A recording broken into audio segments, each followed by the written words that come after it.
Bienvenidas y bienvenidos a esta mesa redonda regional sobre mejores prácticas para la inclusión indígena. Welcome everybody. Bienvenue a toutes et à tous. Antes de comenzar, quisiera mencionar que contaremos con interpretación simultánea en español, inglés y francés a lo largo de todo el evento. Para activar esta función hay que seleccionar el icono del mundo que se encuentra al pie de su pantalla y seleccionar el idioma de su preferencia. La interpretación simultánea en español, anglais et français sera disponible pendant toute la La durée del evento. interpretación en francés, español e inglés estará disponible durante toda la duración del evento para activar esta interpretación y activen el icono que está abajo de su Está disponible la pantalla. interpretación simultánea en inglés, español y francés. Y lo único que tienen que hacer es oprimir el botón abajo de su pantalla que parece un mundo, seleccionen el idioma de su preferencia y es todo lo que tienen que hacer. Quien hará un ejercicio de relatoría gráfica de nuestro evento. Te invito, Juliana, a explicarnos brevemente en qué consiste el trabajo que estarás realizando. Gracias. Hola, buenos días a todos y a todas. El día de hoy estaré realizando una relatoría gráfica, que es un ejercicio en el cual yo voy ilustrando toda la información que nos compartan las y los panelistas el día de hoy. Empezamos con la pantalla como se ve en este momento, con un lienzo en blanco que más adelante va a estar lleno de ilustraciones con la información que nos compartan. Es un ejercicio vivo. Al final de la jornada espero poderles mostrar un mapa visual en donde tengamos los hallazgos más importantes.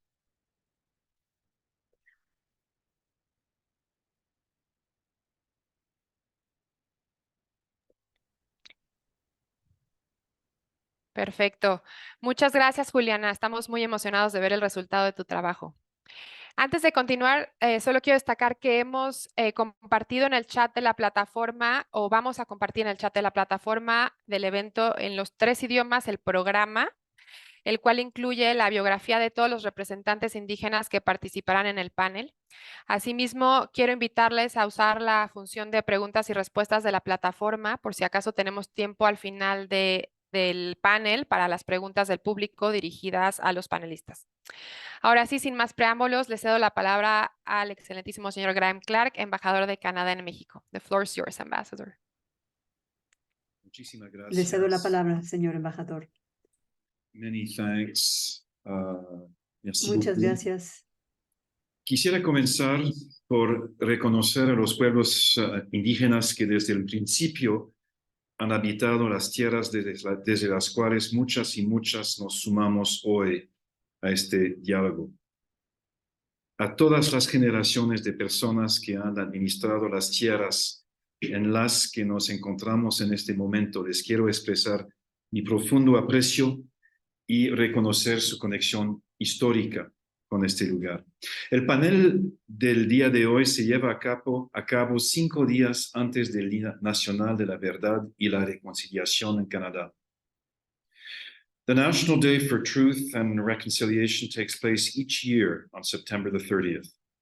And Es un día que se celebra It is a el day to 30 de septiembre recognize the y es legacy of un día residential en donde schools reconocemos el legado and the painful ongoing impact they have de had los on pueblos generations indígenas of y First el Nations, impacto tan doloroso Inuit, que han tenido and Métis como peoples. primeras naciones, inuit o It is a pueblos day to indígenas. honor both their También es un día survivors en donde and the many honramos children a los lost forever. sobrevivientes y a los muchos niños y niñas que La Journée nationale de la vérité et de la réconciliation offre aux Canadiens et Canadiennes l'occasion de réfléchir et de s'informer sur les séquelles causées par les pensionnats. La réconciliation et l'inclusion ne sont pas la responsabilité des peuples autochtones, mais celle de nous tous. Il nous incombe de continuer à écouter et à apprendre. Como Embajada de Canadá en México nos hemos dedicado a ofrecer plataformas que fomenten intercambios entre los pueblos indígenas y construyan diálogos que nos ayuden en el camino hacia la inclusión y la reconciliación. Y en esta ocasión nos hemos asociado con las embajadas de Canadá en Bolivia, Colombia, Ecuador, Panamá y Perú, todos países queridos, para facilitar un intercambio de experiencias y recomendaciones entre activistas indígenas de 7 países del continente americano en relación con el tema de la inclusión indígena. In recent years, Canada has shifted its approach to engaging with Indigenous peoples on their rights with a focus on co-developed paths to forward and flexible solutions based on their self-identified needs and priorities. Canada is guided by the principle of nothing about us without us. Le monde ne peut être pacifique et prospère sans la participation effective des peuples autochtones. Une collaboration véritable, l'inclusion et la participation significative des peuples autochtones sont indispensables. Así que estamos aquí para escucharlos. Estoy seguro de que todas y todos aprenderemos mucho de ustedes. Gracias. Te cedo la palabra, Mariana. Muchas gracias, embajador. Quisiera presentarles ahora a Andrew Ng, consejero de Asuntos Políticos y Públicos en la Embajada de Canadá en Perú. Andrew estará moderando la mesa redonda. Adelante. And events in the embassy in Peru. Thank you, Mariana. Thank you, Ambassador Clark, for your kind words of welcome. I'm here at the Canadian Embassy in Lima in Peru, and we too are fully committed to this effort so that we can contribute to this process of reconciliation, not just in Canada, but also in our Latin American countries. In my case right now, Peru, as well as Bolivia. One role we play that is very important here is to encourage the establishment of links between Indigenous peoples in our countries. For example, a month ago, the Canadian Embassy facilitated the participation of the Truth and Reconciliation commission member. Just a few weeks ago, we encouraged a conversation between one of the members of the Truth and Reconciliation Commission with Indigenous peoples from Latin America. We also carry out a lot of other activities. For example, today, you'll be hearing from my colleague who is part of the Young Indigenous Professionals. It's a program that has been in place for 4 years now, at least in Peru, and it helps us to facilitate the inclusion of young Indigenous professionals in order to be able to work with them. We hope to be able to continue to facilitate the dialogue in the future. Today, we'll be hearing presentations from 7 countries. Everybody will have 5 minutes. Each speaker will have 5 minutes to make their presentations. We'll start with Angela Lavalley, First Nations woman from the First Nations of Manitoba. She's currently the coordinator of the Spirit Center of Maui Wiki Itata, which in Ojibwe means todos trabajamos juntos para ayudarnos. We all work together to help ourselves. Todas las biografías están en el chat. Por eso, by the way, all of the biographies are in the chat box. So if you're interested in learning more about the speakers, please check out the PDF documents that have been placed in the chat box. Angela to kick us off as our first panelist.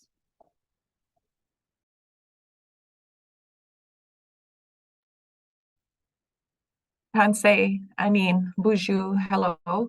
I'm coming to you from Treaty 1 territory. I'd like to acknowledge the homeland of the Métis Nation and traditional lands of our Anishinaabe, Inishiniwak, Inuak, Dakota Dene, and Inuit relatives. We also have the privilege of accessing clean drinking water from Treaty 3 territory as the primary source for Winnipeg. Shoal Lake 40 only recently saw an end to their 24 boil water advisory. I'd like to acknowledge anything that the diversity within our Indigenous communities and how, we have different ways of doing things what brings us together, unfortunately, sometimes is the atrocities that happen. And I would like to acknowledge how my ancestors meet your ancestors in this time, and acknowledge all of our residential school survivors and their families, and today the children that were taken in so many ways. We were given 5 minutes, and I will try my best to speak to reconciliation, and know that anything that I say is not always a reflection of our sister relatives, our Indigenous relatives across the nations. One thing that we experience here in Treaty 1 territory is the beautifulness of healing, the beautifulness of reclaiming love and reconciliation with each other, and rebuilding our culture with the support of allyship and with the support of institutions and education institutions that bring our children together, so that we can create beautiful healing pathways of understanding and support and connection, that when we bring children together, we know that's medicine across the world. That reconciliation experience now as an activist, we also have to talk about the continuous harm and minimization of Indigenous people's experiences in systems, that oftentimes Indigenous-led organizations across the nations are bursting at the seams because we are responding to symptoms of genocide. We're responding to symptoms from the residential school atrocity. We're responding to the symptoms of the 60 scoops and murdered and missing Indigenous women, girls, and two-spirit relatives and their experiences.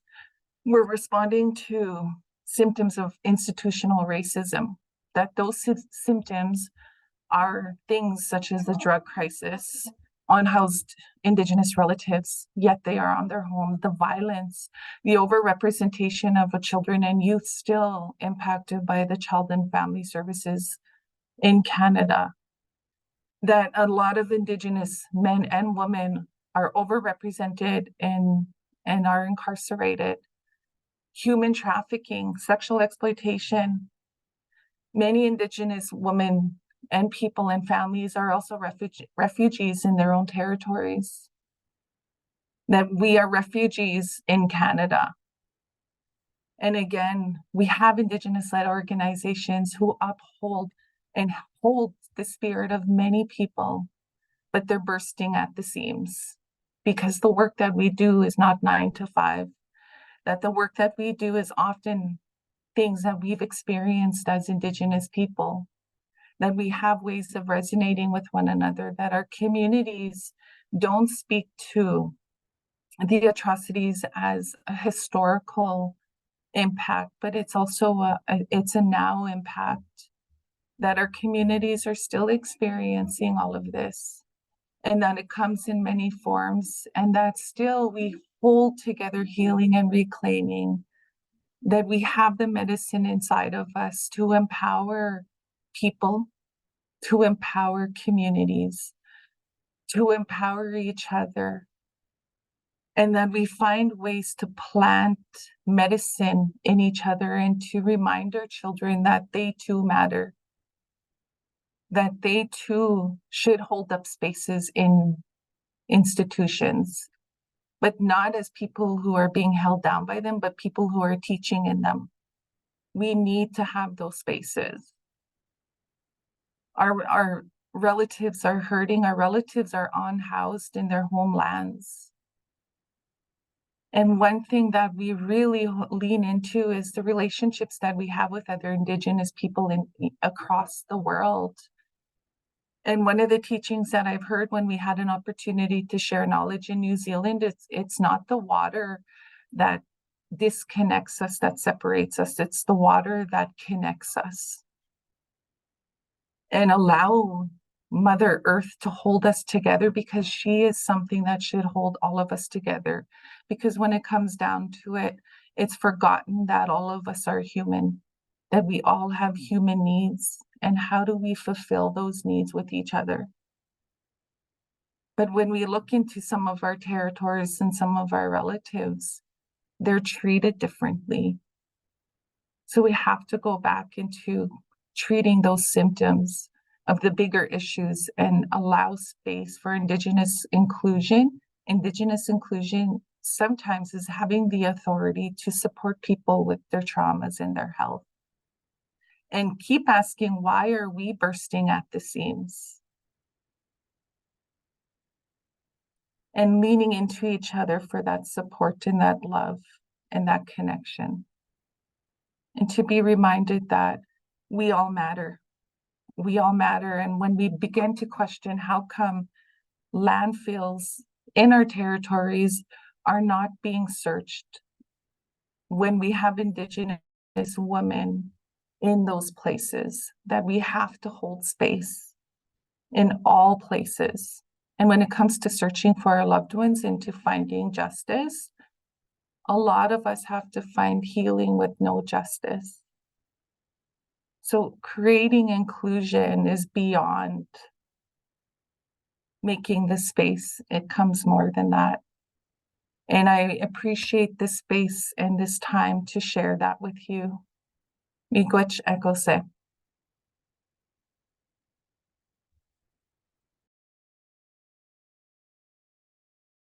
Thank you.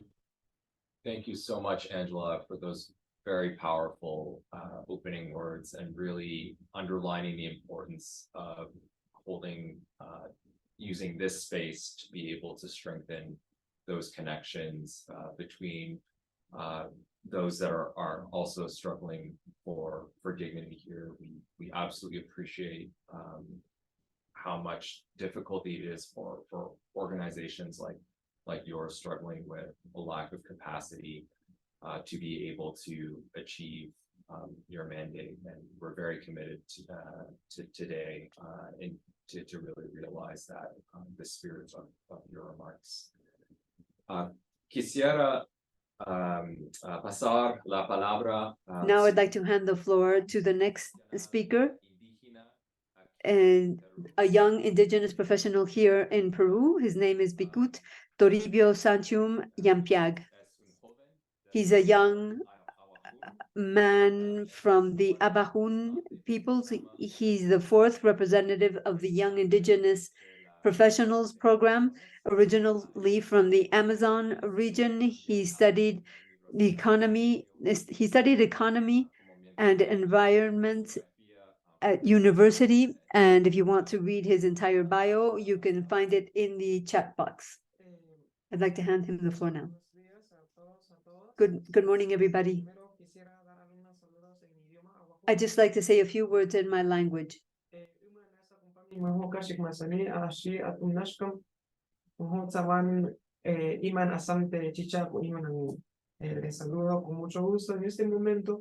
I'm very pleased to be able to be here with you on this very important date in which we are all here to try to collaborate and share our experiences. I'd like to share a text with you that I prepared.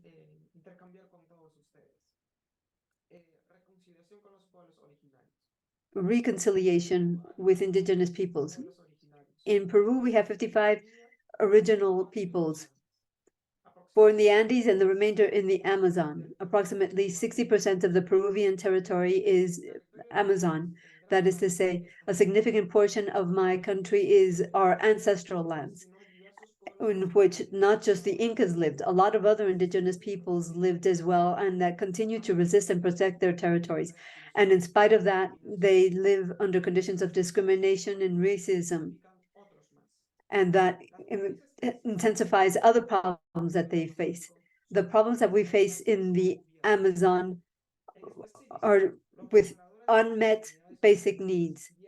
For example, we have to travel hours by foot or by road to reach communities, only to find that there are no medicines available or that medical services are precarious. The people who live in the Amazons have to go to the main cities of Peru to be treated in hospitals, Lima, Tujario, and so on. And the worst part of all of this is that sometimes they return in lifeless bodies. My brother was a few years ago very far away from a hospital, and during the pandemic, Santiago Marumajera, who was one of the indigenous leaders of the time, died far from his land as well. as was the case of my brother. And there are many other cases like this. And there are a lot of children that have anemia because of chronic malnutrition. Indigenous women are abused of, and they find no way to have justice served. On top of that, in the Amazon, there are a lot of conflicts in the territory because of the economic activities that are trying to be carried out, violations of human rights, and repression of environmental rights as well. And justice is never served. We are often seen as violent indigenous peoples, but that's not true. And I'll give you an example. In the Amazons, there are insects that live, that are hornets that live in their hives and will never do anything to you unless you bother their hive. The people in the Amazons never react violently if you don't affect their territory. But on many occasions, that is not what is happening to us. For example, in the case of the Baguaso, which was a territorial conflict in which they were taking lands from ancestral peoples without permission at all, leaving 33 dead from the conflict, including members of the police forces as well as civilians. This is something that cannot be repeated. It's time for us to come together. We have to find a way to work jointly to create a more just society. The new generation of indigenous peoples have seen the open wounds that we've had to live with, and they have been preparing themselves in order to make sure that we can find unity and dialogue with everybody. Young people see the possibility of being united by carrying out joint work as well as talking with the government in such a way that we don't affect the Amazon and the Andean regions. I believe that we, the young people, are the hope of our countries, but we also have to respect our elders. We have to learn from their lessons, learn from their success and their failures, which is why truth and reconciliation is so important. Without it, we will not be able to build a better world for everybody. And in that sense, I really acknowledge the work that Canada has been doing over the years. Thank you very much. Thank you very much, Bikut. Thank you for describing the situation in the Amazon region, which highlights the importance of commonalities between indigenous peoples, as well as the similar types of challenges you have with regard to human rights, with regards to public services, as well as with the environment and many others. You also gave a final message of hope for the next generation. Now, I'd like to move on to Carmen Mamani Espinal. She's a social communicator from the University of Pando in Bolivia. She's an Aymara, and she worked in Bolivia on Bolivian television, public television. And in May of this year, she began a professional experience program. Carmen, you have the floor. Thank you very much for this invitation. I'm very pleased to be a part of the panel. I've also prepared a presentation that might give you a little bit of context so you can be more familiar with my country and understand the problems that we're facing in Bolivia. Well, Bolivia was established in 1825 with a small group of people that controlled the economy and the politics of the region without the participation of indigenous peoples, by the way, although it is basically an indigenous country. Back in the day, 95% of the entire population was illiterate. One of the main problems that we saw at the time were that their lands were being taken from them, their territories were being taken from them, which is something that continues to have an impact on us now. One of the things that we've seen taking place in Bolivia is the fact that we have the right to universal vote. when the universal vote was granted to indigenous peoples, it was wonderful because prior to that, only people with a certain social or economic status could vote.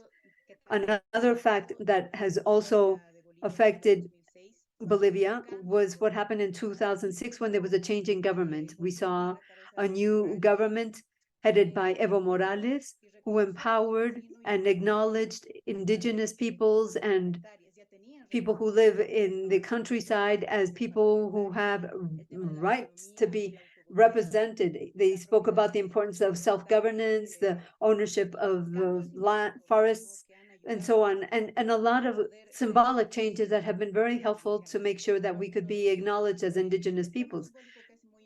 For example, the symbolic recognition of our indigenous leaders was something very important. Recognizing the many representatives, indigenous representatives we've had that have protected our rights for many years.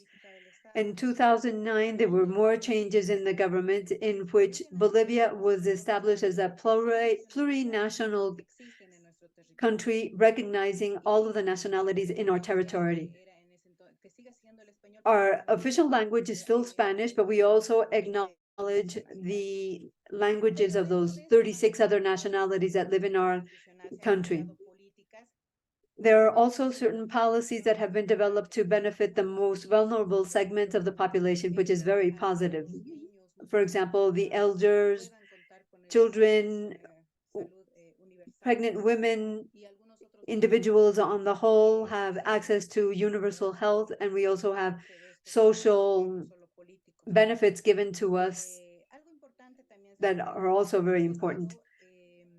Something else I would mention is that the self-esteem of our indigenous population has greatly improved thanks to all of this, because in the past, it would be impossible for people in Bolivia to believe that an indigenous person could at some point become the ruler of our country. But now we've seen that that is a possibility. So that's also something very positive that's happened in my country. And yet, all actions, all political actions have certain negative side effects, because they've also led to the co-option of a lot of indigenous organizations, and a lot of topics are politicized. Although up until now, we've had a very important role in the country in terms of how we handle and rule over our country as indigenous peoples. Sometimes we forget the importance of being able to promote the role of indigenous peoples in our country. Another topic I would mention is the economic agenda of our country, which is in conflict with the interests and the rights of indigenous peoples to protect our motherland and to protect our biodiversity. Former President Evo Morales at one point wanted to be the leader of this type of effort, but there were a lot of coal as well as mining interests that came into play, and they ultimately tried to occupy indigenous lands, leaving the indigenous peoples unprotected. The current president, Luis Arce, has prioritized establishing an economic and social system that leads to productive communities. It's a program that he has developed, but that it also goes against the environment's Mother Earth and indigenous people's rights. They have granted a lot of land, for example, or territories to private companies or Mennonite groups and intercultural groups. Let me explain what an intercultural group. In Bolivia, we have highlands and lowlands. The highlands are those populations that live basically in the highlands, and the lowlands basically are for people who live in the Amazon region. And so the intercultural groups are basically people that come from the highlands and who have been promised that they will be be granted lands because they have the right to that, and they use that right to invade other territories, which is unfair for other indigenous peoples. There are a lot of mining and hydrocarbon projects that occupy a third of our country and that are often in indigenous lands or protected forested areas. We have almost 7 million hectares that are being used for these types of projects that are deforesting, that are basically deforesting our lands. And that represents 86% of the territories that are located in Santa Cruz and in indigenous lands. Something else that has happened this year and that has been subject to a lot of debate is because of the economic uncertainties that we've had in our country, because there's been a drop in gas exports from our country, different economic measures have had to be taken in order to be able to continue to grow economically. And that includes the gold law. The gold law's objective is to increase mining extraction and simplify the purchase of gold by the government so as to increase the liquidity and improve our international reserves as a country. This has led to increased mining taking place in the territories of the Amazon, on the rivers of the Amazon region, where there is overexploitation of this type of mineral, and a lot of unions and co-ops are sometimes financed by foreign companies. Without the consensus of indigenous lands that are found in those territories and with absolutely no respect for the environment. That's how they've been conducting their mining activities. And they've been polluting all the lands. Thank you very much, Carmen. I apologize, but we'll have a little bit more time afterwards so that you can get into these very interesting topics a little bit later on. But would you mind if you conclude your presentation for now so we can move on? Yes, of course. Yes, I'll finish up right now. Illegal exploitation and overexploitation has been taking place, and that has led to a lot of social and economic problems for indigenous peoples. For example, they open new roads, and with that, new groups come in to invade our territories and that want to take control of our territories. That leads to a lot of conflicts, and we have a lot of social problems because of that. And so the inclusion of indigenous peoples in an economic development program that is more sustainable is something that we all need for our future. It's a topic that the Canadian Embassy in Bolivia has been encouraging, working with the governments as well of Bolivia and with the backing of the UN High Commissioner on Human Rights. We will continue to fight for our rights. Thank you. Thank you very much, Carmen, for putting all of these topics on the table, including the importance of what you're doing, what's happening with the mining projects and natural resources, and the need to include indigenous voices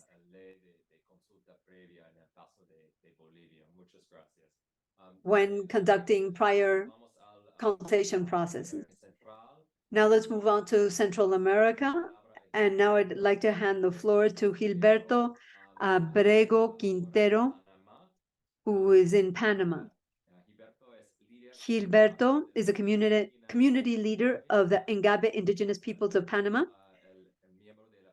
He is currently working with the Young Indigenous Professionals Program here, well, rather with the Canadian Embassy in Panama. And he also has a master's degree in development, project management and assessment. And you have the floor, sir. He's also a professor. You have the floor, Gilberto. Good morning, everybody. I'm very pleased to be here with you at this Regional Roundtable. As you've heard, I'm part of the Ingabe people in Panama, and I'd like to tell you a little bit about the progress we've achieved in Panama. The indigenous peoples of Panama are 7. Can you hear me? Can you hear me all right? All right. We have 7 indigenous groups in Panama, and according to the 2023 census, our total population is 611,000 inhabitants, which means that we're 15% of the total population. Within the framework of Canada's National Day of Truth and Reconciliation, I would like to say that the experiences that you've had in Canada and the struggle that you've had for your rights is something that we've learned from in Latin America, because the situation for us is different. Let me tell you about what happens in Panama. In Panama, in the history of Panama, the Wuna people, which are the people who fought the revolution, and they're the ones who fought against the imposition of the government, because the government wanted to suppress the indigenous culture. That set a precedent for other indigenous groups to also fight for the recognition of their lands as well. And although in the National Assembly it hasn't been agreed upon yet, they haven't passed one of the ILO's articles, we have been fighting for the rights of our indigenous peoples. And recently, for example, they acknowledged the importance of the Nasoterbi peoples, which is a small group of peoples, and they finally recognized their territory and they granted them autonomy. I'd like to mention that although our lands might be legally recognized, the inclusion of indigenous peoples in Panama's activities hasn't been as effective as we would have liked. But we have seen that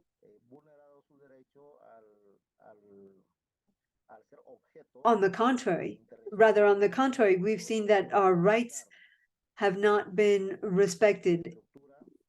We want to have laws that protect our mineral rights.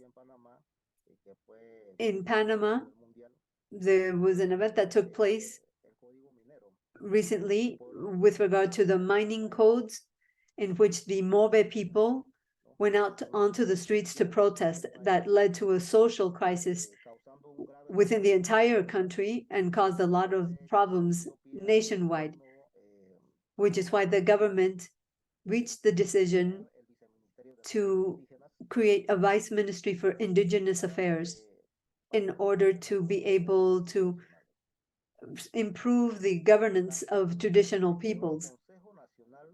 They also created the National Council for Indigenous Peoples in Panama in order to be able to help the National Plan for Indigenous Peoples, which is backed by the World Bank. It includes several facets that hope to strengthen the situation of indigenous peoples in terms of their education, health,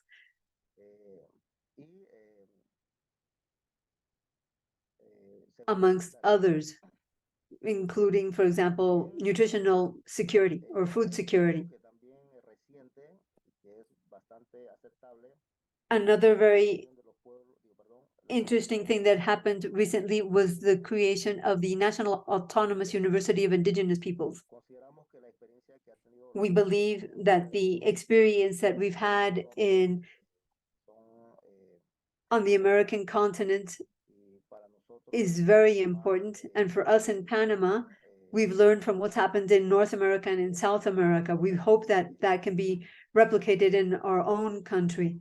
And this type of exchange of information is always very helpful in that sense. I would also say that there is a plan to provide economic empowerment to Indigenous women. The aim is to incorporate as many women as possible into entrepreneurial activities so that they can support themselves economically as well as their families by obtaining revenue through their activities. It's a very ambitious plan, and it highlights the role that Indigenous women have had in terms of being leaders and allows ancestral peoples to participate and to be a part of the public policies of Panama. Lastly, we believe that although some progress has been achieved in the field of education, health, and so on, our autonomy is still very poor. Thank you very much, Gilberto. Would you mind please making your final comments? Yes, I'm concluding right now. As I was saying, in conclusion, we believe that in order to be able to improve the governance,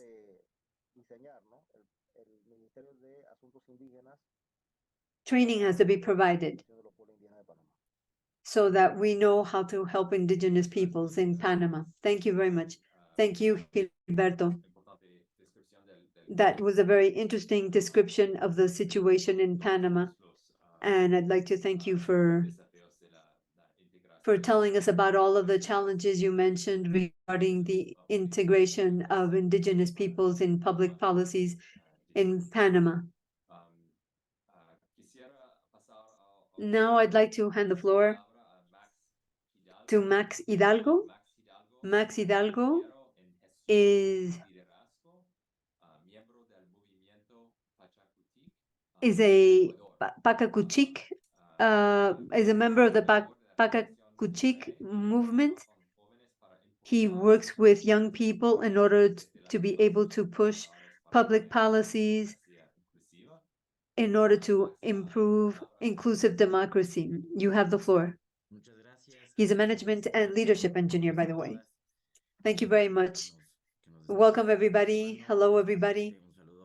I would particularly like to welcome the people from my country, from Ecuador. I'd like to begin by reconstruction, not just reconciliation. We also have to be able to rebuild our social fabric.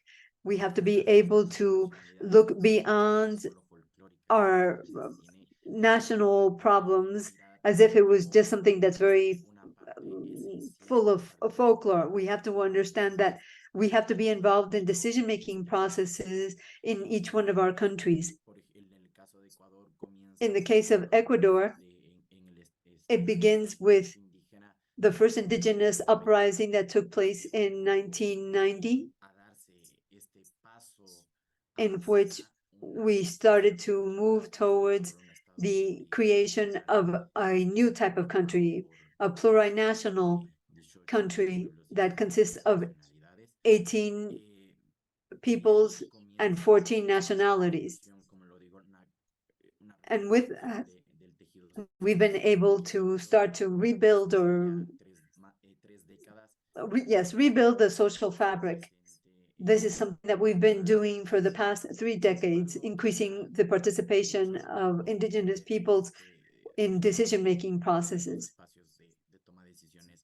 But there's still much to be done. There are some achievements, though. For example,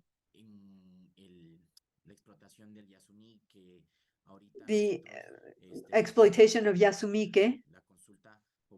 We had a consultation process, for example, in which we said no to that type of activity because we didn't want the Amazons to continue to be exploited. We didn't want more of our resources to be exploited in the Amazon region. And that is something that means that we are participating not just the rights of nature, we're also defending the rights of all humans, of all living beings for that matter, because when we overexploit our natural resources, it affects everybody and all creatures. Many important steps have been taken for Indigenous peoples and nationalities. As I said, there's still much more to be done, because although we do have options now, and although we do have laws now, and although we have prior consultation processes taking place as well, they're not always respected. What's more, the government is delegitimizing the public consultation processes, and they try to continue to exploit our resources. And so, although there might be laws in place, they are not being enforced fully. After the 1990 Indigenous uprising, there was another uprising, a social uprising, headed by the peoples and nationalities of my country in October 2019, in which we managed to have a very important position in decision-making processes, with a proposal being made by the government, because we have an intercultural and plurinational government now. And so in 2019, it became even more important for us to be able to participate in all decision-making processes. I would, though, also mention that there's a patriarchy in our indigenous nationalities and peoples, and yet women have been playing an increasingly important role. We have women leaders, women that are defending nature, and I think that's something that we have to continue to work on, so that we can rebuild and think beyond the possibilities of patriarchies as we've had in the past, go beyond the colonialist way of looking at things, find new visions, not just focus on the way things were done in the past by foreigners. That's it. Thank you. Max, y sí, Thank you very estamos much, Max. And acontecimientos en esta región. yes, we're very much aware of what's been happening in your region. Para nosotros sería And for us, otro it's very interesting to have your perspective. Another example of the importance of having development in our countries. Thank you very much for your presentation.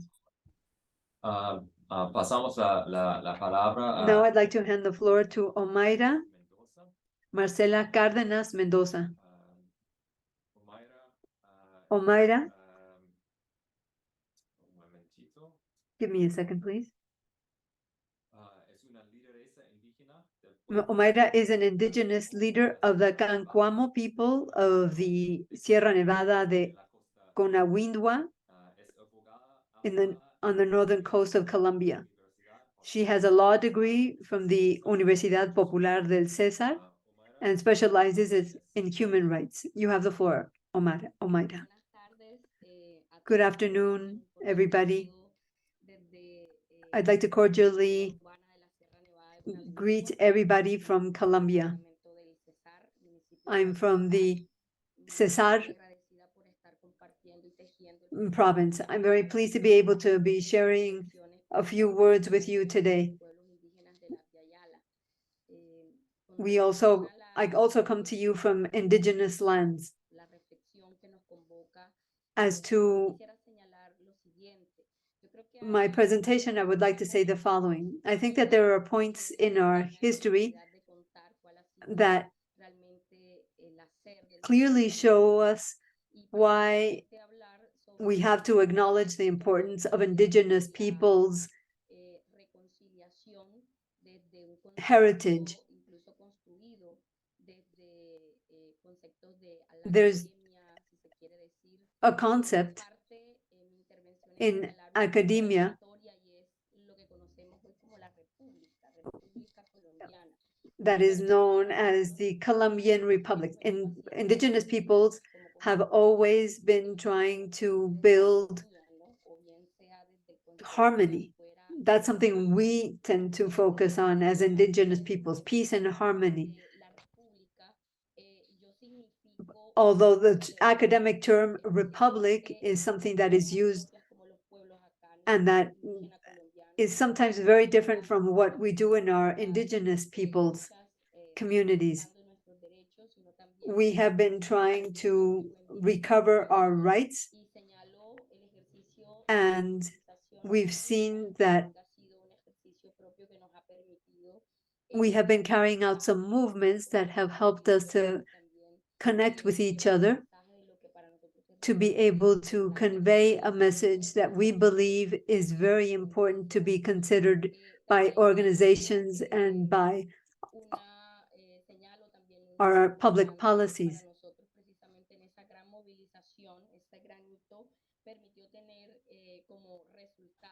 As a result of our efforts, we've seen the effective participation of Indigenous leaders in the Constitutional Assembly, which led to the creation of the 1991 Constitution,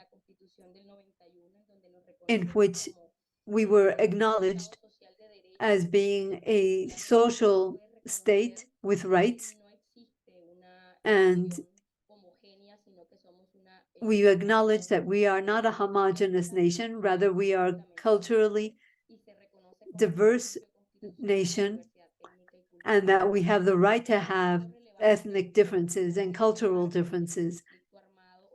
Within the framework of the armed conflict that we've had here in Colombia, Indigenous peoples have suffered quite a bit. There are 116 Indigenous peoples in Colombia, and during the more than 60 years of armed conflict, which was known as the oldest guerrilla movement in Latin America with the FARC, a lot of the structural impacts fell upon the shoulders of Indigenous peoples, and the mobilization that we had trying to improve the role of Indigenous peoples led to our being able to explain how disproportionately significant impact on Indigenous peoples.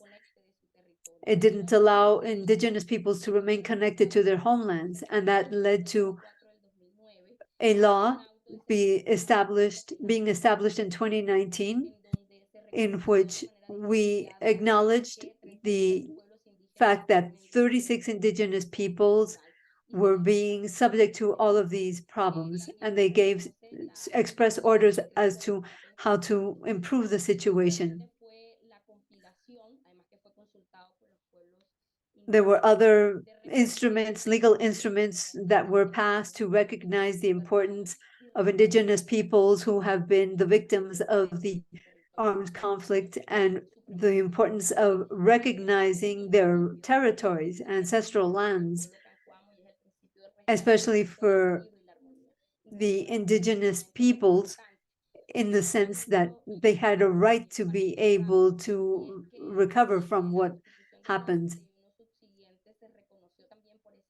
In the Constitution, they also acknowledged what had happened in previous Indigenous movements, in which they acknowledge how in Indigenous peoples' movements, they should be able to participate, representing their own people before the government, and to be able to participate in conversations that took place in Havana, to be able to establish a peace agreement and thus conclude the armed conflict that had been taking place, and create a system of truth and justice to be able to have an ethnical point of view as well included.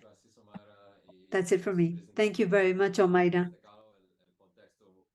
You spoke about the armed conflict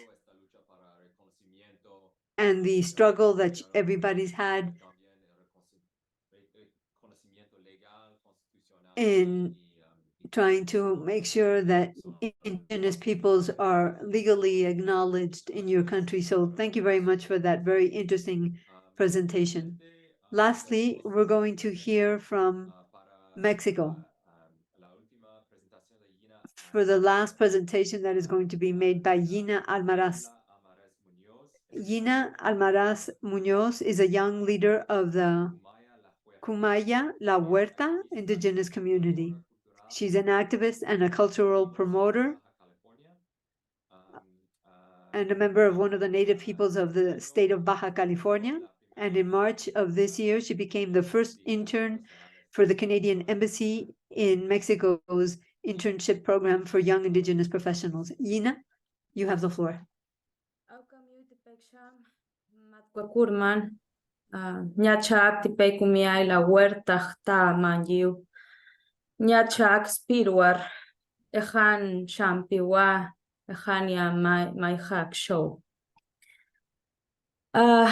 Buenos días a todos. Good morning, everybody. I'm going to give you a little bit of context that we have of the context of indigenous peoples in Mexico. I'd like to begin by saying that this day is very helpful in making us bear in mind our reality. The way in which indigenous peoples have been able to survive this nature of trying to be made invisible, of having habits that are totally different from our own world vision and culture. We've been able to survive all of that. In Mexico, there are 68 indigenous languages, and many more disappeared with the colonization process. Of the current 68 languages, there are more than 600 linguistic variants of the languages. We have a pluricultural nation, but when we talk about society and our laws, indigenous empowerment is at a minimum, if it even exists. We might be rich in culture, art, natural resources, but indigenous peoples are not just part of the heritage or the country's history or our folklore. We're the present and the future of our country as well, from our own homelands. We are the roots of our countries. We have protected and defended our territories, our resources, and we've struggled to make sure that our identity is recognized. We know that there is an effort to try to understand what is being done for indigenous peoples and the government, which is why I think there are a lot of horizontal measures that should be taking place with cooperation between the indigenous peoples and the state. We know that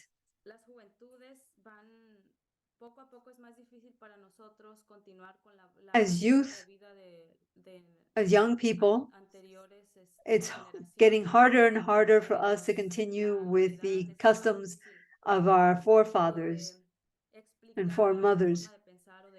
Explaining the way in which we think and live is very difficult to explain sometimes. Sometimes we've had to leave our communities, seeking out better opportunities, better economic health,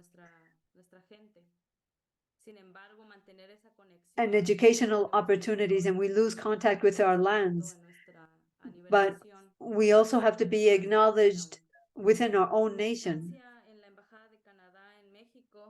I worked with the Canadian Embassy in Mexico, and I tried to give that indigenous point of view to efforts being made. I'm an architect, by training, but I've been an activist thanks to the knowledge I inherited from my mother, my grandmother, my great-grandmother.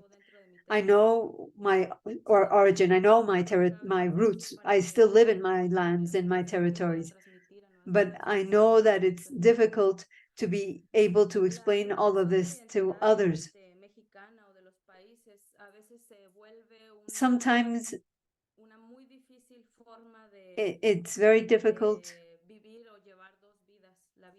to have a double life, the indigenous cultural life and the life that is asked of us from society in general, which is why it's so important that we have laws to protect natural resources, defend our water, so that we can live the way our ancestral peoples did.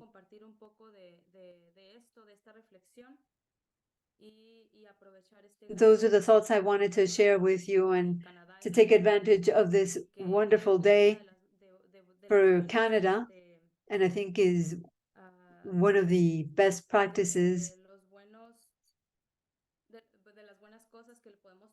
one of the many things that we can learn from other countries, so that perhaps we can do something similar in our own country. Thank you very much.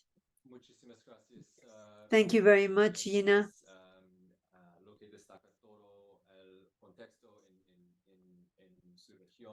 Thank you for explaining what's happening in your region and in Mexico, and for helping us to understand the challenges you're facing as an indigenous peoples.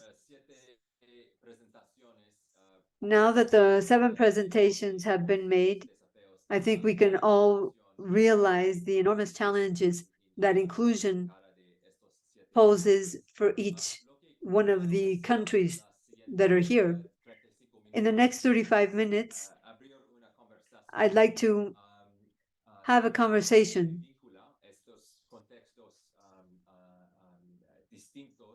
to see what connects these different contexts. And I'd like to ask the panelists to talk for 2 or 3 minutes about, in their view, in your perspective, this is a question to all of the panelists. From your perspective, what does reconciliation mean for your indigenous community? And then there's another question, which I think is very important, which is, how can we develop a better horizontal relationship between governments and indigenous communities? That is to say, what can we do in spite of all of the challenges that you've mentioned to actually make a difference in this long journey of reconciliation that we're all on? After that conversation, we'll have the opportunity of opening the floor to questions from the audience. The questions, by the way, can be posed in the chat box, and we'll have approximately 10 minutes to take questions from the audience.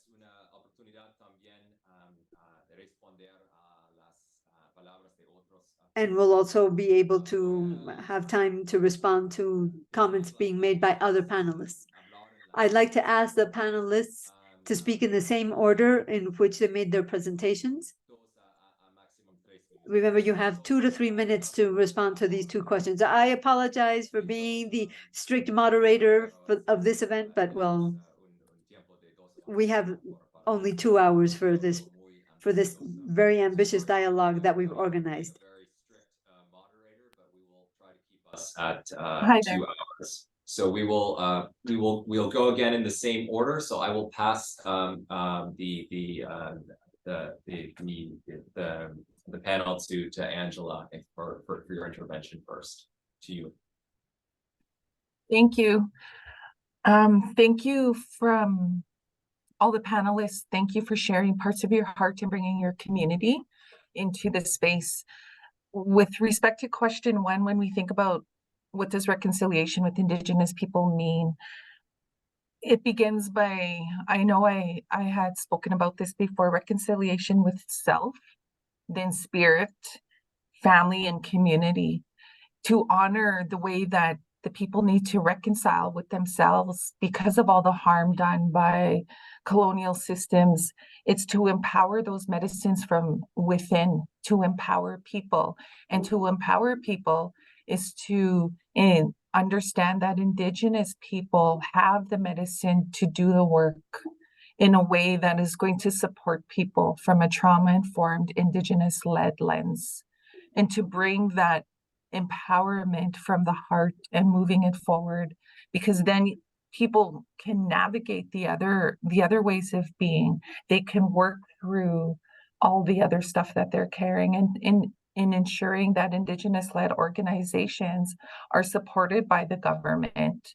And having the relationship with government means that we do not put those 94 calls for action that the Truth and Reconciliation had brought forward, that we do not put on drip, that we do not put all of these recommendations where we're asked to bring Indigenous people forward, and that we put them into action, including the 231 calls for justice, that those do not collect dust on people's desks, that those are implemented in all of the structures, and that we have a way to recreate and bring Indigenous laws forward again.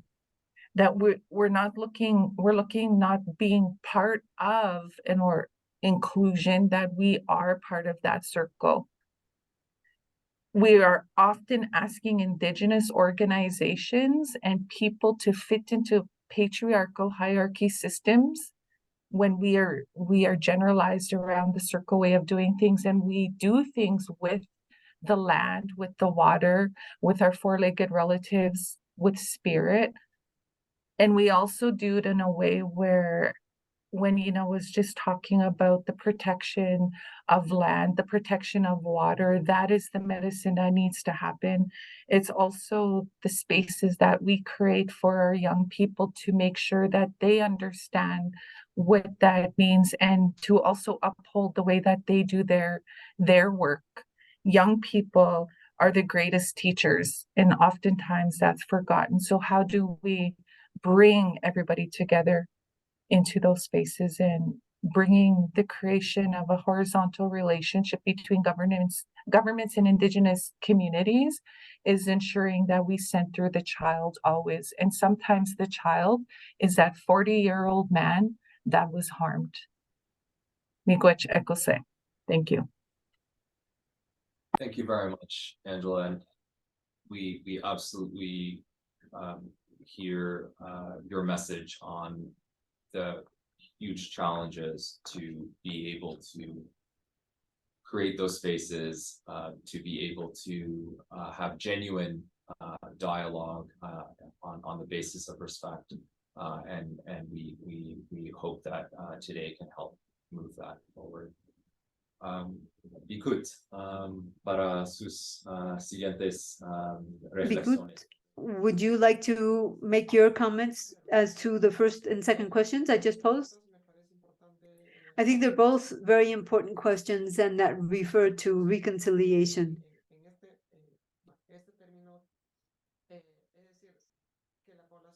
I think people would first have to understand what reconciliation means for us in Peru. For us, when we talk about reconciliation, we're not just talking about reconciliation in which somebody asks for forgiveness for something stolen, but if it's just something symbolic, it might not be enough. Sometimes we have been acknowledged on paper, but in practice, it's very different, very differently. Mistakes of the past are often repeated in the present still. So we have to understand what that term reconciliation means. In order to reconcile and to truly rebuild a new society, we have to have commitments, take actions, and to have constant dialogue taking place. I think that is what is going to be consolidating what we're trying to do as a nation. And to be able to do this, we have to be aware of how to answer the second question. That is to say, how what type of a relationship we can have. I think that when we talk about what we're doing in our countries, in my country in particular, rather, the peoples of the Amazon and the Andes have to participate directly in a very sincere and transparent fashion. And also, I believe that that would help us to have a better understanding of our reality, the reality of our country. Because as you remember, we are 55 indigenous groups that have different indigenous lives. And I think that we have to have a global understanding of what it is that we believe in each one of our communities. Thank you very much, Bikut. And now I'd like to hand the floor to Carmen. Thank you. I totally agree with what Bikut said. I think it's not just enough for us to put things in writing. We actually have to have an honest, sincere dialogue. For us, that would be true reconciliation, recognition of the customs and traditions of each indigenous community. You can't just throw us all in one single bag with a belief that we're all the same. Each indigenous community has its own customs and traditions. They have their own conditions. They have different experiences. There are obviously a lot of things that are in common, but although we're different, find the things that we have in common to be able to establish better public policies that will favor indigenous peoples. I think that one of the basic steps that should be taken by governments is to have an honest dialogue with indigenous peoples and to plan or to have real projects with the knowledge that is being used by indigenous peoples, because we just tend to think of things in a very extraction way. We only think about how to take advantage of resources when we have to understand that our strength lies in our indigenous peoples. You can't just look at one single way of progress. We have to work directly with indigenous peoples and the people who work the land. Bolivia in particular, we have a lot of economic resources that can help us to grow as a country. But unfortunately, we have a very extractionist point of view, and we believe that that's the only way to handle things, and that's not the case.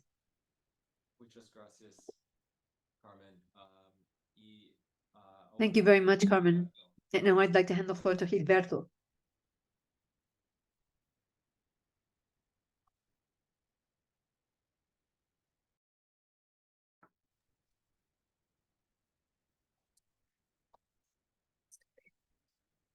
Gilberto, está todavía. Gilberto, I'm sorry, you're mute. You're muted. Can you hear me now? Yes. Okay, thank you. Respondiendo a las dos preguntas del tema del Día Nacional de la Verdad y la Reconciliación, nuestra perspectiva es que our point of view would be that the progress that has been achieved in terms of rights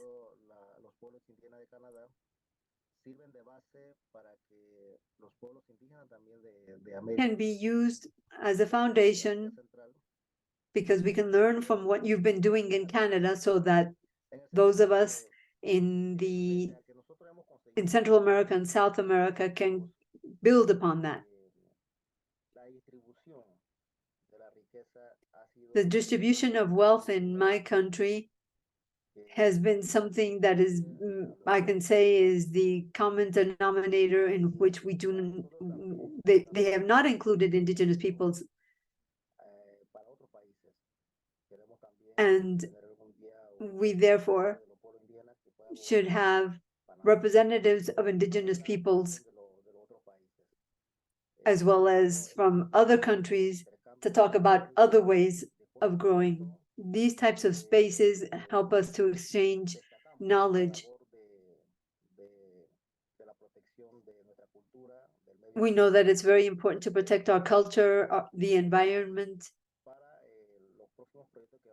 and I think that should be taken into account in future projects in order to achieve true reconciliation. As to how we can have a better horizontal relationship, we are now at least visible before institutions, but unfortunately, we do not have enough budget allocated to our efforts to truly make big differences. We have to be able to improve the governance in our territories and develop our public policies based on our own cultural world vision, and not have another group of people come and decide the destiny of our country. I think that in that sense, we've made some headway. Hopefully in the future, Panama will be able to achieve more and show others that inclusion is possible under other terms. Thank you. Thank you very much, Gilberto. And now let's move on to Max Hidalgo. Muchas gracias. Thank you. Respondiendo un poco a las dos preguntas en el cuanto al tema de la reconciliación. In response to the two questions and with regard to the first one,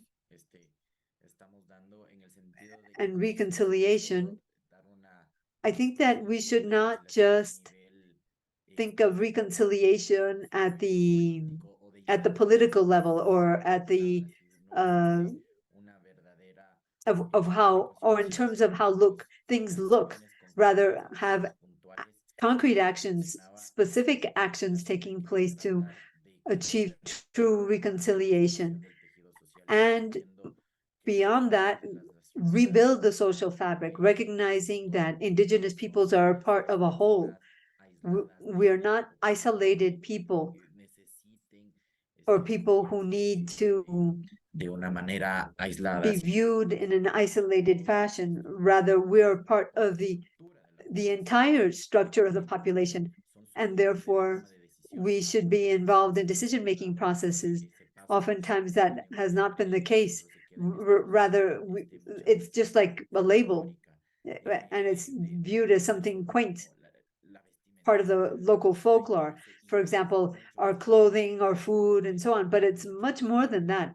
Our Indigenous communities goes far beyond that. And oftentimes that's what the government is, that's the only thing that the government is focusing on.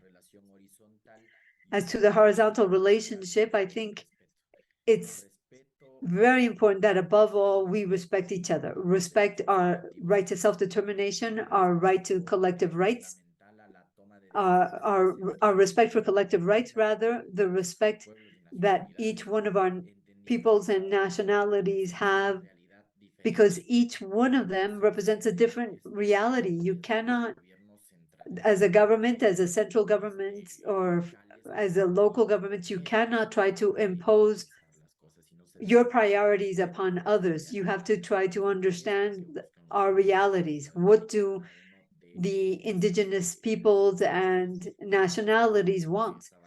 And build upon that basis. Don't say we have the perfect recipe or this is the recipe and we know that this is what you want. On the contrary, we have to understand the reality of each of these peoples and nationalities in order to be able to create a truly plurinational state. And so I believe it's important for us to be able to go far beyond certain things or certain spaces that are sometimes identified, rather truly be able to improve the decision-making processes of each community so that they can reach their own decisions in their own countries. Thank you. Thank you, Max. And now let's move on to Omaira.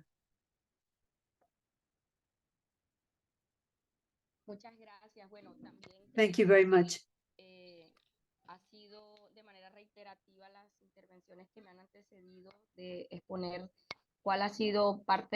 The previous panelists have spoken about what has been done with regard to acknowledgement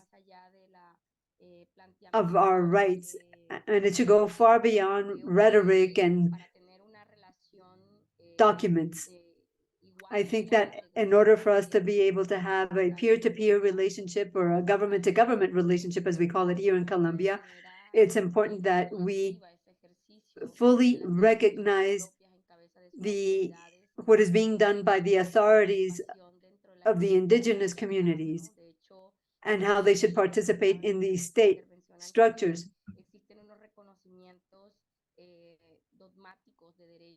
There are dogmatic recognition of rights, but when we talk about the reality, our rights are oftentimes not respected. The state ultimately gives us what they believe are appropriate public policies without bearing in mind the diversity that exists. And so it's important that in this process of reconciliation, that we perhaps not just have one day of reconciliation, rather make sure that everything that we do has a differentiated way of looking at things, understanding and recognizing the different ways that people want to live as part of the reconciliation. Remember that we speak of harmony and peace, and there are different ways of doing that, and not just have governments come in from outside and decide what the 116 indigenous communities in Colombia want. We believe in this concept of buen vivir, living a good life. And the way we think of that is different in terms of the economic activities, for example. And oftentimes we are not acknowledged for the achievements we've made through our struggles. And so we have to be able to acknowledge the political rights of indigenous peoples. Our rights, or the way in which we look at things, the way in which we view the world, is something that should not be just done on paper, but in reality and in an equal fashion, because they might say that they acknowledge us and they give us the right, but we have to be able to see if we are actually participating in the structures in order to actually embed the indigenous point of view in everything we do. I think that that's something that we have to continue to do, to make sure that the state is conceived in a different way, make sure that the nation territory is conceived differently, and for them to and for everybody to understand that we should be part of the decision-making process for our peoples and territories. Thank you very much, Omaira. And lastly, I'd like to hand the floor to Gina. Yes, thank you very much. As my colleagues have already said, I too would mention that there cannot be reconciliation with indigenous peoples if we don't understand each other. If there's no horizontal relationship. When you were included, we're often included within the pre-existing system. And I love what Max said, in the sense that he said that we have to restructure things. Because right now we are part of a historical process, and that historical process right now is something that has to start to be restructured to ensure actual inclusion. For years now, the way in which we live has not been given any weight. On the contrary, they've tried to make us disappear, or they've tried to assimilate us into others. In the case of my community, for example, we were divided between two nations, between two countries, and so our identity is different. We're not one or the other, but well, that's the way laws are, and that's the way countries currently manage themselves. our lifestyle is connected to another way of looking at things, of thinking about things, of connecting with nature, of our medicine, even our religion. Our world vision is different. It's very different from the Western way of looking at things, the Western world vision, the colonial point of view. Oftentimes we are just limited based on our folklore by making us more visible, but that's not enough. It's good that we're going to be made visible, but what part of us is going to be made more visible? We need to be able to have the indigenous point of view, the indigenous perspective, which is very different, with a different system, with a different way of looking at things. It's kind of like speaking a foreign language. We've had to abide by the laws and accept the impositions of others, but when we give rules for our culture and our territories, nobody abides by them because they speak of the currently existing laws that they've imposed upon us. So we have to be viewed as equals, as peers, not as a part of a country, rather as a different entity. That's what I think. Thank you very much. Thank you, Yina.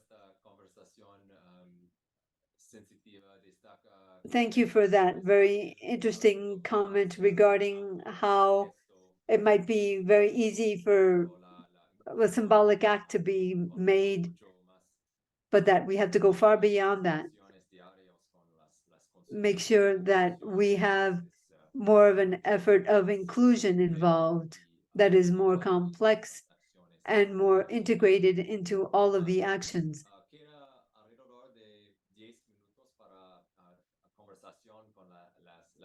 We have 10 minutes, but first of all, I would like to thank you all for your questions. Unfortunately, I don't think we'll have enough time to answer all of your questions, and so I've selected a few questions, a few of the more specific questions. The first question I would like to direct to Angela because it speaks about the context in Canada from Roxana Dulon. I will do a rough translation here. In Canada, we speak about reconciliation while amongst the speakers from Bolivia, Peru, and Ecuador, amongst others, they speak much about the respect for natural resources. What is happening with access and control of natural resources amongst the First Nations in Canada? I will also direct two more questions while we have some time, and so I'll give you some time to think about that one, Angela. La segunda pregunta que quiero dirigir es the second question, I'd like to pose the second question. The second question is from Belkis Florentina Izquierdo Torres. What should an education system look like for the reconciliation in a multi-ethnic and pluricultural country? And this is a question for Omaira and Angela. Vamos a ver si tenemos más tiempo después, pero estos son los dos preguntas más. He's repeating the same thing, that you should answer those two questions that he just made. Angela, over to you.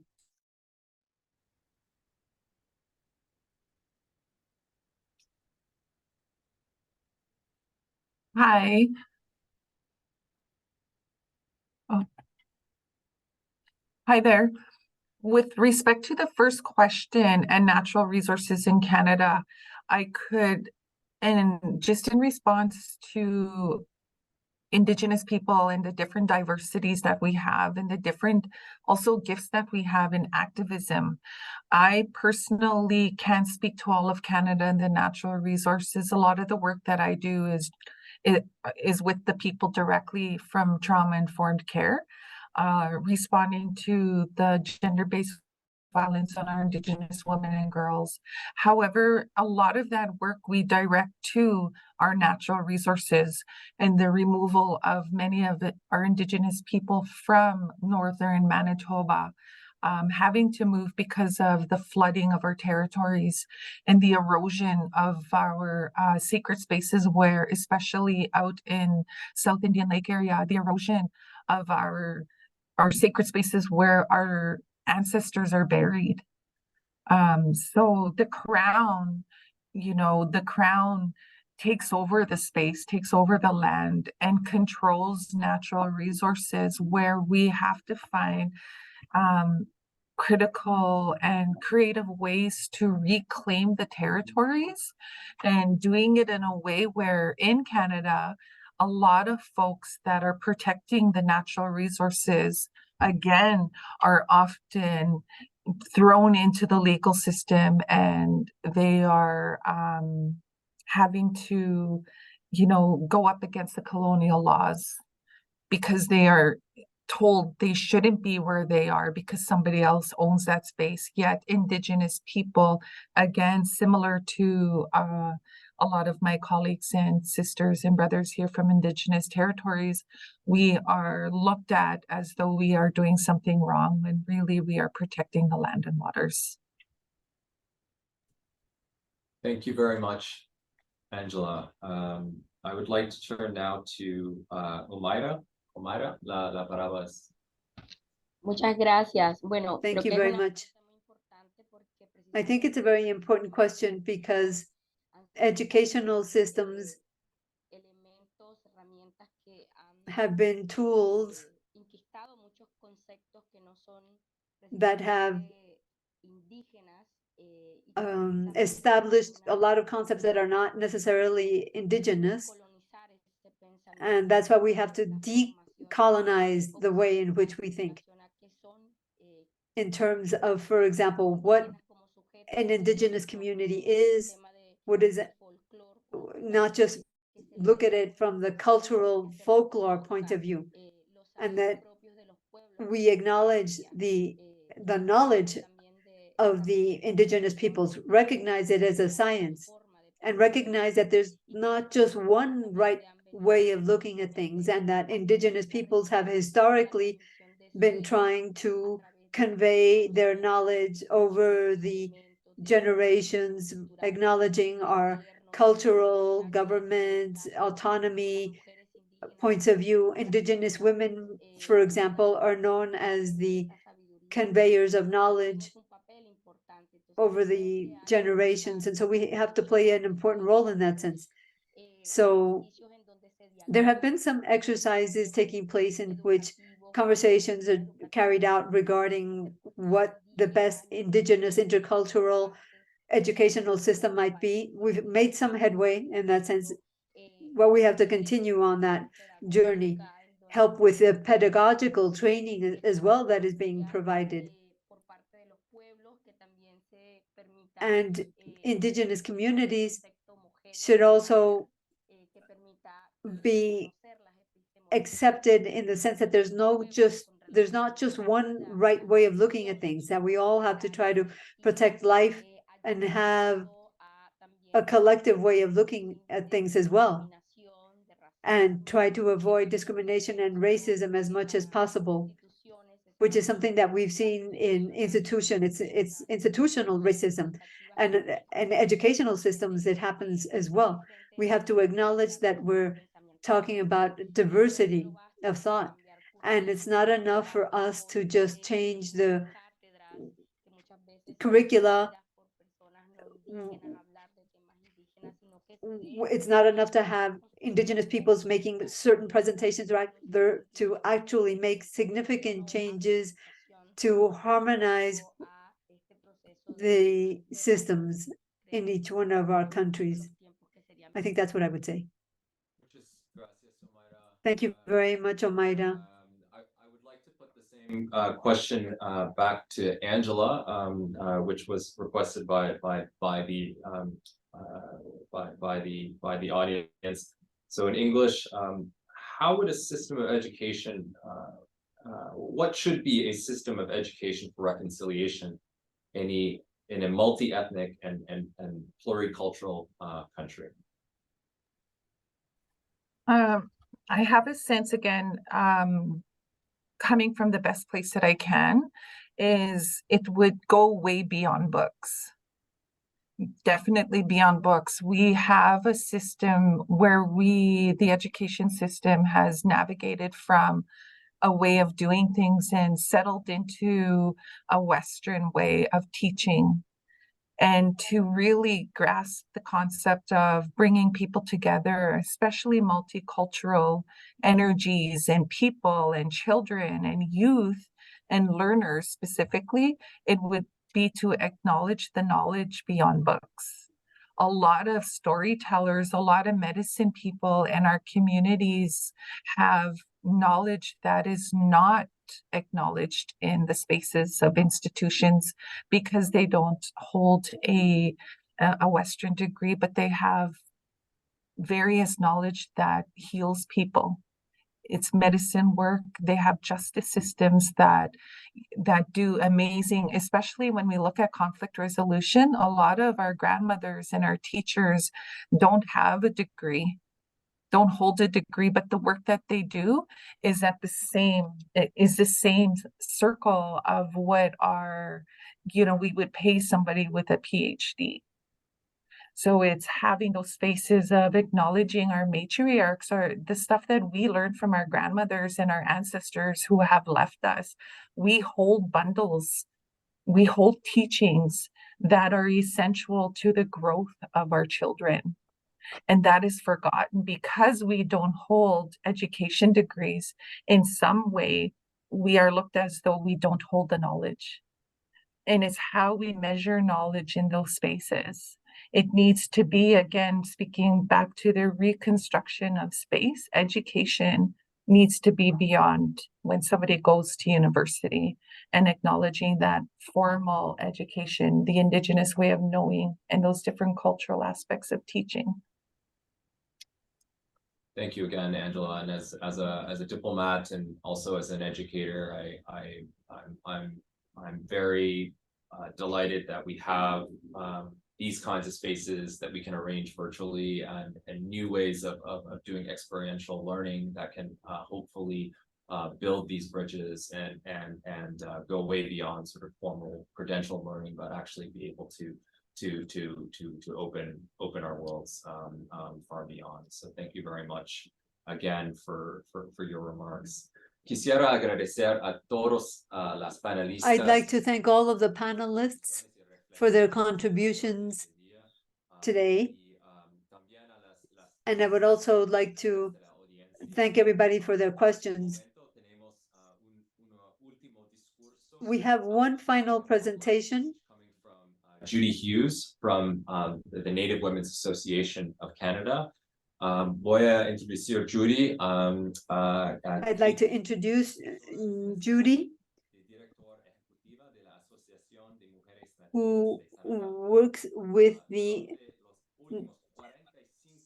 NWAC, Native Women's Association of Canada, and she has contributed to what has been done with Indigenous women of Canada. She is a special advisor to the executive director of the NWAC. She has played a key role in the national inquiry into missing and murdered Indigenous women. She has a very distinguished career, and she is a Métis citizen who lives and works in the Treaty 4 territory. You have the floor, Judy. Miigwech, thank you. First of all, I would like to acknowledge the Treaty 4 territory and the homeland of the Métis where my ancestors lie.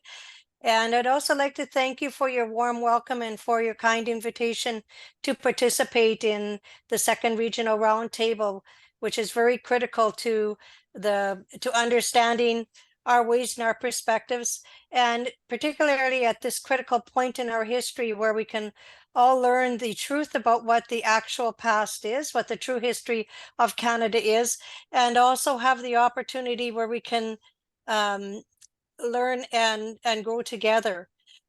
So for example, like from the residential schools, the 60 scoop, and we talked very much about the children that didn't come home, the Indian Act, and of course, the finding of genocide in the National Inquiry Report on Missing and Murdered Indigenous Women and Girls and Gender Diverse People. So just a few words about the Native Women's Association of Canada. We are the largest Indigenous women's organization in Canada, and we represent and defend the rights of Indigenous women, both on and off for First Nations, Inuit, Métis, non-status, and disenfranchised Indigenous women to us LGBTQIA community members. We are governed by a 22 board of directors that come from our 13 provincial territorial member associations, which is one in each province and territory of Canada, and that includes 4 youth and 4 elders, which raises their voice. And we also, starting in January 2024, we will be adding a 23rd seat to our board, which is specifically for a community member from the 2S LGBTQIA membership. So now I just want to go into a little bit about Indigenous inclusion and what it is. So first and foremost, the building of trust relationships with us is fundamental to be able to creating a safe and a respectful environment, and so that we can be able to learn, communicate, and collaborate with each other. It's about recognizing and learning and respecting the differences in our views, in our cultures, in our languages, in our ways of being, and our ways of knowing. And then once those trust relationships are built, then we can move forward into fostering some partnerships and allyships. But of course, it's not going to happen overnight. We've been working on it for 500 years, and hopefully we find some balance within that a lot sooner.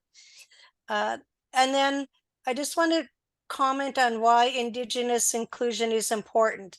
So it's important because it empowers Indigenous self-determination and it addresses colonization. And it helps us to reconcile systemic, societal, political inequities and barriers between Indigenous people and non-Indigenous people. And because we can learn to love one another. It's not hard to do that. But there's still much racism and discrimination and unconscious bias in all of our structures, our disciplines, our policies and practices of many of the institutions. So I'd like people that out there in the audience to ask themselves, how do you exclude or include Indigenous people in your work? And how do you exclude or include Indigenous women and 2S LGBTQ people within your workforce as well, or workplace as well? So now I would just like to say that one of the best practices, because 5 minutes isn't very long. So I just wanted to talk about Saskatchewan, which is my home province, and it's largely an agricultural and farming a province.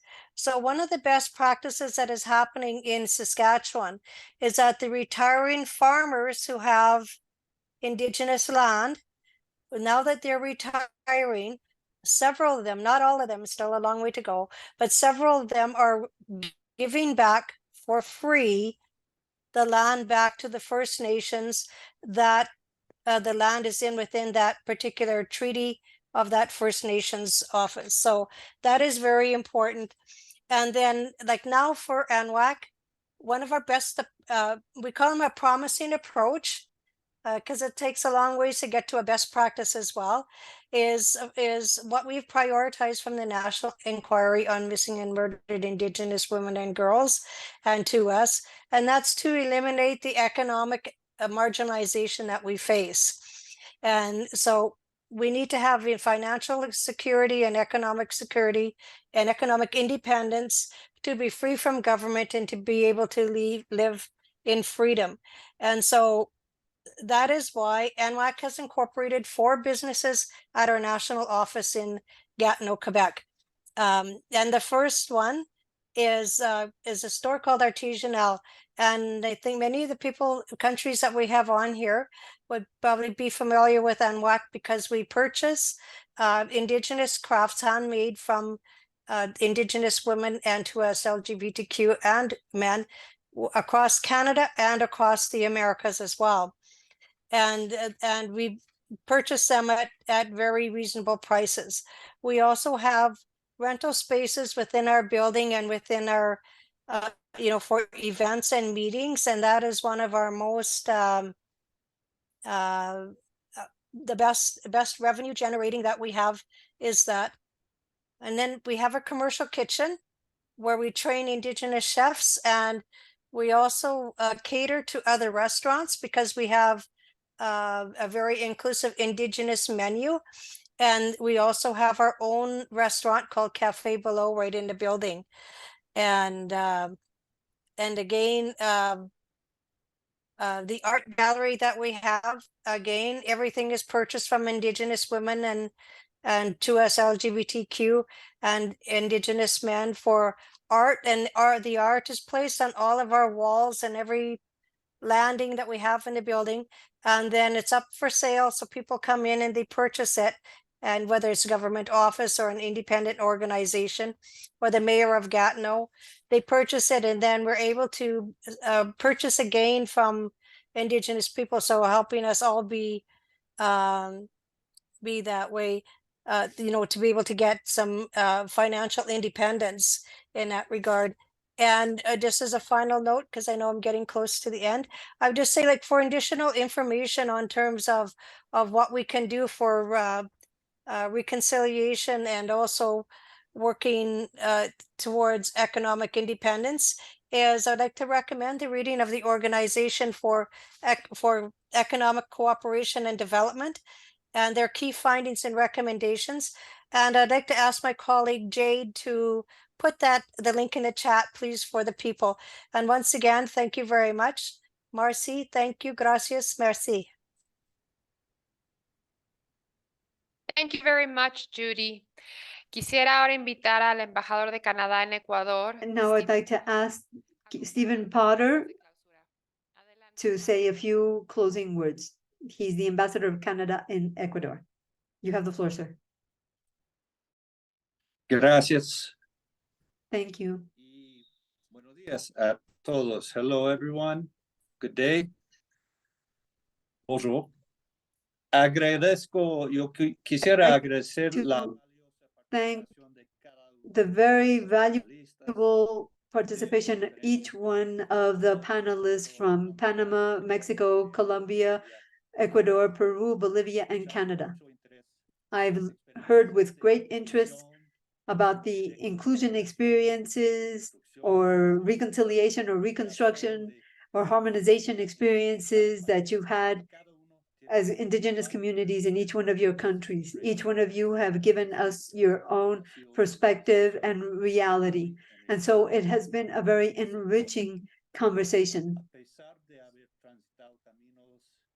Although you've all taken different paths in search of reconciliation, I see that in each one of your countries, it's been a long path and very difficult path. Canada hasn't been exception, and we've also had some terrible points and difficult points in our history, but now we're acknowledging them and we're in a complex process of reconciliation. Part of that process of reconciliation has been to dedicate the special day, September 30th, to reflect on the tragic legacy of residential schools and to remember that we need to work harder every single day for reconciliation, for true reconciliation. Para apoyar el proceso. In order to back the reconciliation process, it's very important that we have these types of spaces that give us the opportunity of exchanging experiences and perspectives and to connect amongst ourselves. The recommendations and experiences that you've shared with us have helped us to see how each country has their own perspective. To the panelists, I would like to say that we've learned a lot from your reflections, and we feel fortunate to have had you participate in this roundtable session. For us as the Canadian Embassy in Ecuador, we've backed several Indigenous projects in order to be able to empower Indigenous women and do away with violence, with a gender lens to make sure that women can participate in the dialogue in an inclusive manner. We're also backing a broader process of striking up a dialogue between Indigenous representatives, the government, as well as others. And we've seen that it is not an easy task. Before I conclude, I would just like to thank the Canadian Embassy in Mexico for their lead role in organizing the roundtable, as well as all of the other Canadian embassies that have backed this initiative. All of the embassies that have participated. And we're also in this process of reconciliation. I would also like to say hello to all of the people who have been joining us from different platforms. As somebody said, it's still a long road, but at least we're on the right road. Thank you. Thank you very much, Ambassador. Antes de concluir nuestro evento, Before we conclude this event, I'd like to ask Juliana from Amazing to please share her screen with us so we can see her graphic recording or reporting of this event. You have the floor. Well, I'd like to show you the first part of the conversation. Give me a second. We heard about the context of each country. In the middle, it says we are countries in resistance, where you can see the main findings of what has been happening with indigenous groups in Latin America. We also have underrepresentation, the lack of having public policies, the importance of having legal frameworks that are truly binding for governments. And in countries like Colombia, where they've had armed conflicts, they've also been more affected as indigenous peoples by the armed conflict. You spoke of how you have to heal and how you have to bear in mind how indigenous communities view themselves and how they want to carry out this reconciliation process. And you also spoke about the importance of recognizing the cultural differences in which you can rebuild the social fabric. You made several recommendations, such as having actual inclusion that can be done through having a horizontal dialogue that will connect the governments with communities. You spoke about justice as the core of reconciliation, the understanding of the customs and traditions of indigenous peoples, ethnic diversity, and the acknowledgement of the importance of ethnic diversity.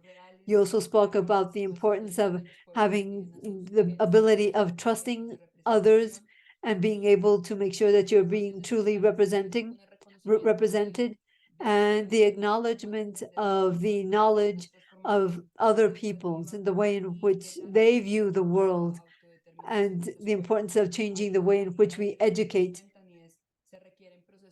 You spoke about the importance of actual decolonization that will transcend the social systems and that are also represented in the governments.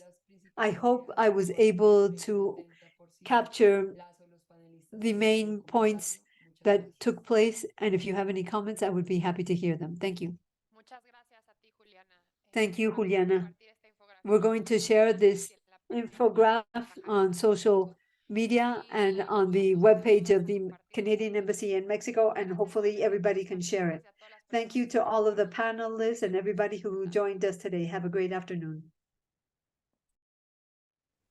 Gracias.